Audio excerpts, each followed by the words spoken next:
हरियाणा में जिस प्रकार से भूजल स्तर लगातार नीचे जा रहा है, ऐसा प्रतीत होता है कि आने वाले समय में अंजाम भयंकर हो सकते हैं। 1960 के दशक में हरित क्रांति आई और खाद्यान्नों में भी भरपूर वृद्धि हुई, लेकिन प्राकृतिक संसाधनों का दोहन शुरू हो गया। ज़्यादा उत्पादन लेने के लिए प्राकृतिक संसाधनों का दोहन लगातार जारी है। भूजल स्तर के गिरते स्तर के आंकड़ों पर नज़र दौड़ाई जाए तो सामने आता है कि हरियाणा में जून 1974 में पूरे हरियाणा में औसत भूजल स्तर 9.19 मीटर था, जो कि जून 2014 में 17.37 तक पहुंच गया। 40 वर्ष में लगभग 27 फुट तक भूजल स्तर नीचे चला गया है।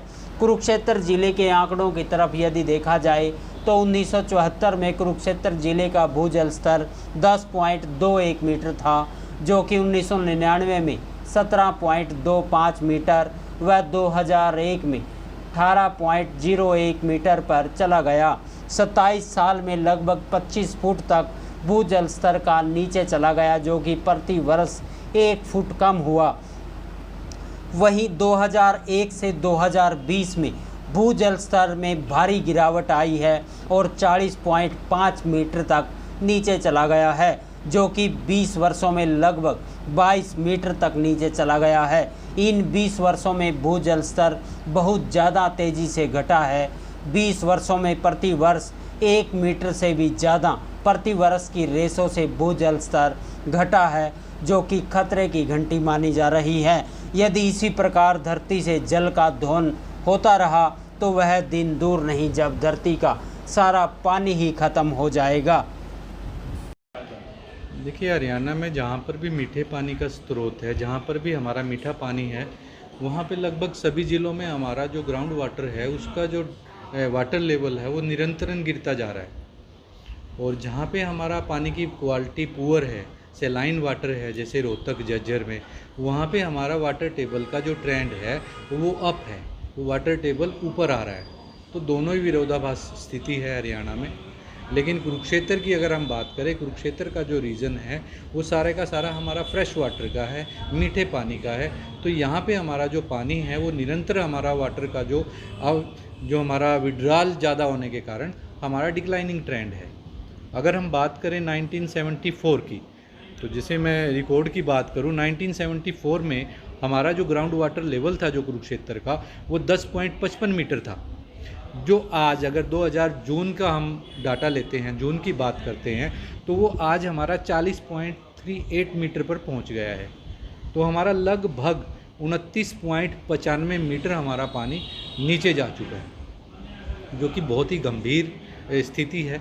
हमारा 1 से 1.5 मीटर हमारा डिक्लाइन हो रहा है। अगर हम आंकड़ों को देखें, जैसे 1999 में, अगर जून 99 का मैं डाटा देखता हूँ, तो हमारा जो वाटर टेबल है वो 16.72 है ऑन एन एवरेज कुरुक्षेत्र का, और 74 में हमारा 10.55 मीटर था। तो सिर्फ 6.17 हमारा मीटर पानी नीचे गया है उन 25 सालों में।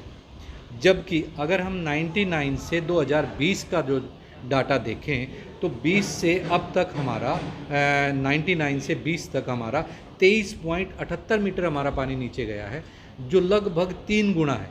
जबकि ये साल 21 बनते हैं और वो साल 25 बनते हैं।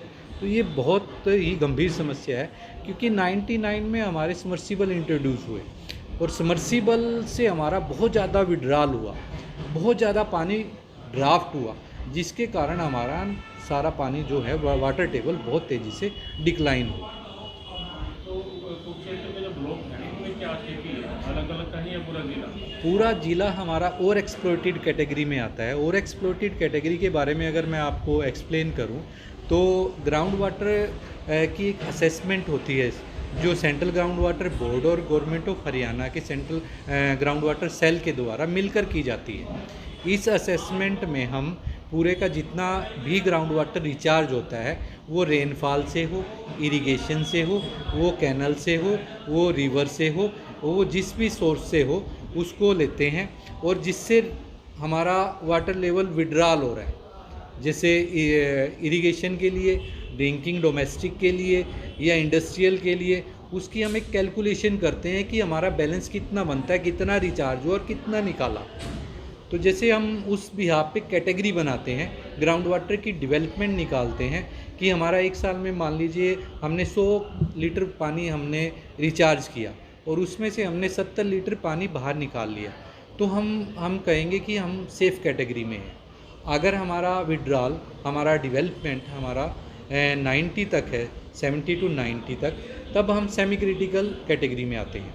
अगर 90 से 100 की उसमें है तो हम क्रिटिकल कैटेगरी में आते हैं। लेकिन अगर हम 100 या उससे ज़्यादा हम विड्रॉल कर रहे हैं और उससे कम हमारा रिचार्ज है 100 से, तो we are in over exploited category. तो हमारा पूरे का पूरा जो ज़िला है कुरुक्षेत्र वो ओवर एक्सप्लॉइटेड कैटेगरी में है, जो कि एक बहुत ही भयावह स्थिति है। तो 21 साल में जो है पिछले जो लगातार उसमें ज़्यादा गिरावट आई। हाँ, उसमें ज़्यादा गिरावट आई है क्योंकि हमारा जो एरिया है, जो कुरुक्षेत्र का जो डिस्ट्रिक्ट है, वो पैडी के लिए बड़ा फेमस है।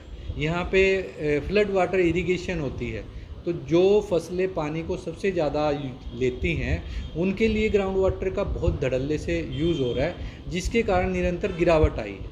मैं अगर आपको एक बताऊँ, एक कैलकुलेशन है कि 1 किलो राइस के लिए 2500 से लेकर के 4500 लीटर तक पानी का इस्तेमाल होता है। तो आप अंदाज़ा लगाइए कि हम राइस की जगह हम पानी को बेच रहे हैं और बहुत ही सस्ते में बेच रहे हैं।